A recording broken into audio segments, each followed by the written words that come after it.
So we work with a lot of companies who are just starting to use Salesforce.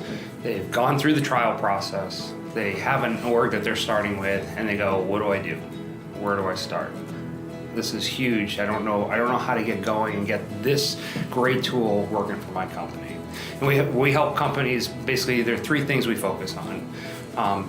The primary thing is what's important to you. Why did you sign up for Salesforce in the first place? What were you looking for Salesforce to be an enabler for your business for?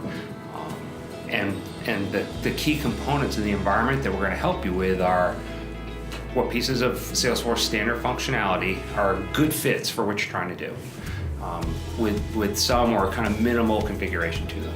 The second part is what's missing. There's some things that you may want to do where there just isn't Salesforce functionality, and that's okay. We take a look at that and can help you spin that up and configure that in the environment so that it does exist and can help your team. And then the third, maybe the most important thing, is what's there that doesn't apply to you guys.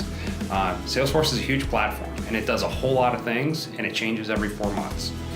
So inevitably, you're seeing a whole bunch of functionality that just doesn't apply to your initial starting point for using Salesforce. So we push that out of the way so it doesn't distract your users and lets them focus on the things that are important to you and your business to help you achieve your goals in the company.